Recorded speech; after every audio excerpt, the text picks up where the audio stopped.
ഈ വീക്കെൻഡ് എവിടെ പോണെന്ന് ആലോചിച്ചിട്ട് ഗ്ലോബൽ വില്ലേജിൽ പോകാനായിരുന്നു ഫൈനലി തീരുമാനിച്ചത്. പക്ഷേ അവിടേക്കുള്ള യാത്ര വളരെ ദൂരെ ആയതുകൊണ്ട് ഞങ്ങളൊന്ന് മാറ്റിപ്പിടിച്ചു. പിന്നെ ദോ ക്രൂസിൽ അങ്ങോട്ട് പോകാൻ കരുതി. ഇതിന്റെ ആഡ്സ് ഒക്കെ ഞാൻ ഒരുപാട് കണ്ടിട്ടുണ്ടെങ്കിലും ഞാൻ ഇതുവരെ ഇത് അറ്റംപ്റ്റ് ചെയ്തിട്ടില്ല. അപ്പൊ ഇത് എങ്ങനെയായിരിക്കും എന്ന് എനിക്ക് ആദ്യം കുറച്ച് ഡൗട്ടൊക്കെ ഉണ്ടായിരുന്നു. പക്ഷെ ആദ്യം ഞാൻ ചെന്ന സമയത്ത് ഭയങ്കര തിരക്കായിരുന്നു. ഞങ്ങൾക്ക് എല്ലാവർക്കും മൊത്തത്തിൽ ആകെ ഡിസപ്പോയിന്റ് ആയി. പക്ഷെ അതിനകത്ത് കയറി എല്ലാം ഒന്ന് അറ്റൻഡ് ചെയ്ത് കഴിഞ്ഞപ്പോൾ കുഴപ്പമൊന്നുമില്ല കേട്ടോ. ലൈക്ക് ആ ഒരു എമൗണ്ടിൽ അത്യാവശ്യം വൈബ് ചെയ്യാനൊക്കെ പറ്റും. കാരണം എന്താണെന്ന് വെച്ചാൽ ആ ഒരു ഈവനിങ്, ആ ഒരു ബ്യൂട്ടിഫുൾ വ്യൂസ് ഒക്കെ കണ്ടിട്ട് നമ്മൾ ഫുഡും കാര്യങ്ങളും ചെറിയ ചെറിയ കുഞ്ഞു കുഞ്ഞു കുട്ടി കുട്ടി പരിപാടികളൊക്കെ ആയിട്ട് ഇങ്ങനെ ഒരു യാത്ര. പിന്നെ നമുക്ക് അത്യാവശ്യം കുറച്ച് ഫോട്ടോസ് എടുക്കാം, കുറെ വ്യൂസ് ഒക്കെ കാണാം.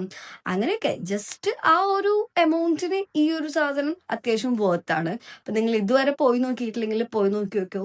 നമുക്ക് ചുമ്മാ ഇപ്പോഴാണ് ഇങ്ങനെയൊക്കെ പോകാൻ പറ്റുക. കുറച്ചു കാലം കഴിയുമ്പോൾ ഇവിടെ ചൂട് വന്നു കഴിഞ്ഞാൽ മക്കളെ ഇതൊക്കെ സ്വപ്നമായിരിക്കും.